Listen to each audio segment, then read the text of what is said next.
Season 2, Episode 5. It's called Full Moon Rising. This episode opens with Dawson and Joey, and you think that they're like sitting in his bedroom because it's on the TV, but then you go out and they realize they're sitting on the roof. They're talking about the moon. We see that older guy come up to Jen. She invites him over to her house, and it's sort of like she forgets that she lives with her grandmother. It's at this point in the story where I'm like, how old does he think she is? Like, does he think this is her house? We then, see Andy walk into the video store. Pacey is working. Pacey, shuts off porn. It's very like Mulder in those X-Files episodes where, it's implied that the character is watching porn, but you don't talk about it, and except then they talk about it. Like, Andy is like, oh, turn off Debbie Does Dallas, and he's like, no, it's hot tub whoosies. Whatever. It's something else. And then they just do porn pun titles back and forth, which I feel like this ends up in TV shows so much just because every person who is a writer of any kind, all they want to do is write puns. I really think that's why it comes up. I think it's just hey, what if he's watching porn and then they talk about some porn puns? I get it. I feel like that's all of us ever want to do, porn puns. Pacey, in a roundabout way, asks Andy on a date. And, she's like, well, don't come to my house. And he's kind of like, that's weird. And then they agree to meet at the ice house. But then she kind of agrees to let him come to her house, which comes up later. Abby comes in as Jen is, shopping. And then Abby starts shoplifting. And then kind of apologizes and kind of is like, we're the only thing that matters. Girl power, fuck guys. But then, for some reason, that makes Jen be like, oh, well, I have a date with that guy that you're obsessed with. And then obviously Abby is like, fuck you, I hate you. And then Jen runs out of the store, and then Abby is just saying a barrage of mean things to her, just following her down the street, just saying so many mean things to her. She ends up slapping her. It's not funny. It's really not funny. It's very heartbreaking. This is a very troubling situation. But Jen slaps Abby because she calls her an easy lay, which is fucked up. I mean, super fucked up. And Dawson and Joey are just smiling at each other at the kitchen table, and Gail is cooking dinner. And Mitch comes in, and then Gail explains that this visiting reporter is in town, and then Mitch is like, oh, it's a guy? And then he's like, sounds like a Thursday night activity. It's just oh my God. And then Dawson's like, what's Thursday night? And I'm like, man, there is no teenager in the world who's let me insert myself into this obviously problem that my parents are having. If I heard my parents have that conversation, I would have run out the door.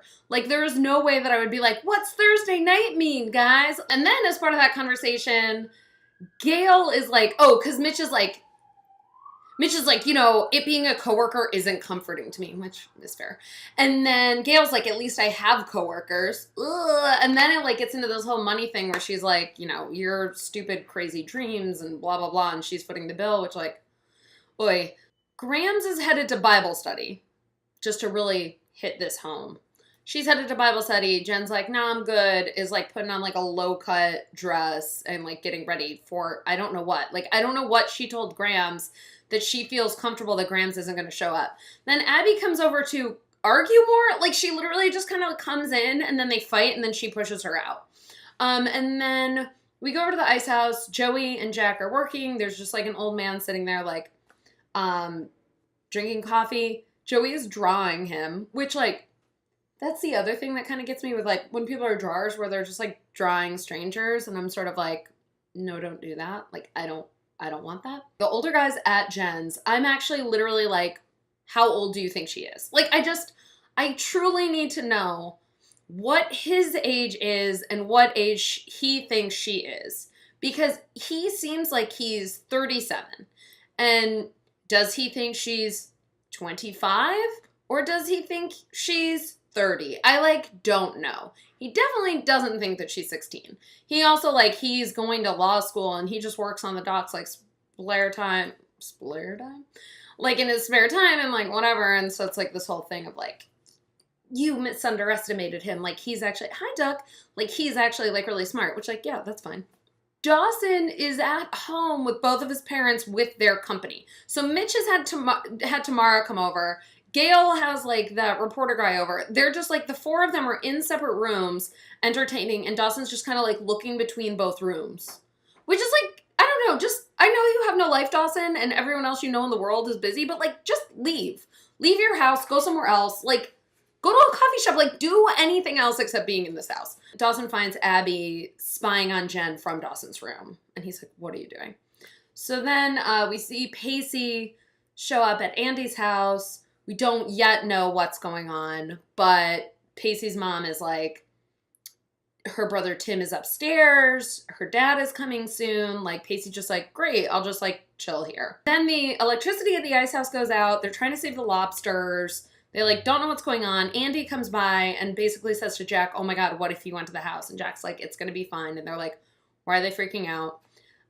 Then the older guy and Jen are just, like, having a rollicking good time inside her house. They're, like, trading sex stories and stuff. And I'm just like, ugh. Abby is still in Dawson's room, just kind of spying out of misery. And then she tries to hit on Dawson and, like, get him to hook up with her. And he's like, no. And then she makes reference to, what if you and Joey have an open relationship? And then suddenly Dawson's like, I understand what's going on.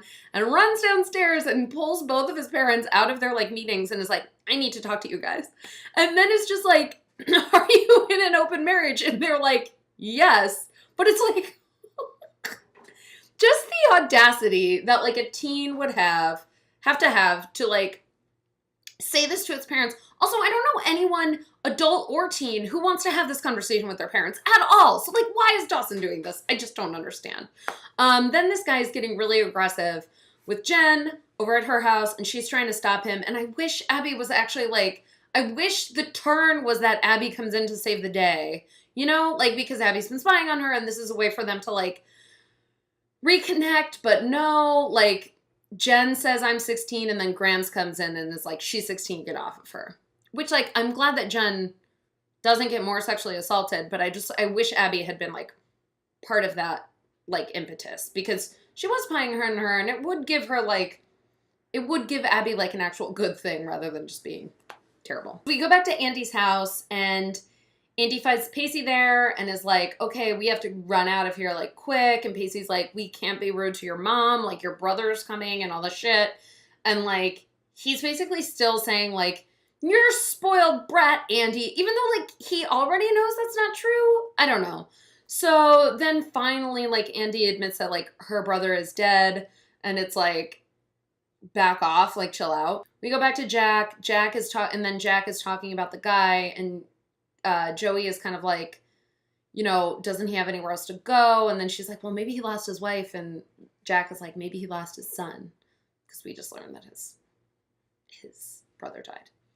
I always think that moment is going to be that that's Jack's dad, but it's not. And even though I've seen this episode 100,000 times, I still, every time I watch it, I'm like, oh yeah, it's Jack's dad. But it's not. It's not Jack's dad. Like, he's just relating to this man.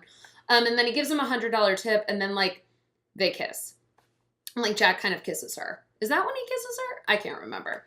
At some point in this night, they kiss, because then it becomes a big thing in the next episode, which is the dance. Anyway, Andy basically tells Pacey the whole story. Her mom was driving. The brother died in a car accident just about a year ago. Her dad left. Like, they're all alone, which is horrible.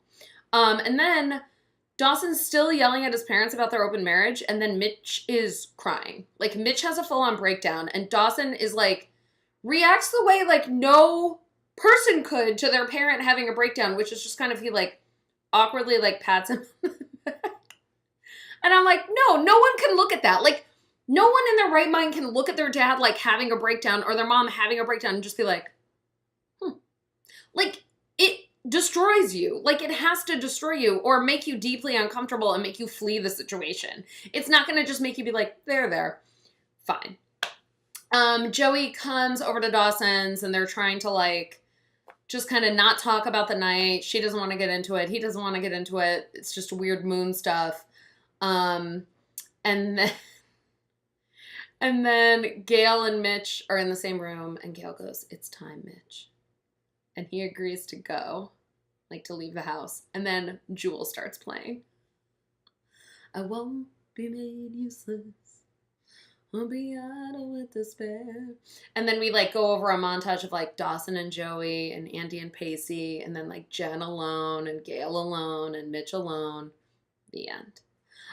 Come back next week for episode 7 of this show, but season 2, episode 6 of Dawson's Creek. It's very confusing. It's going to be like this the entire time. I'm so sorry. I still didn't come up with a sign off.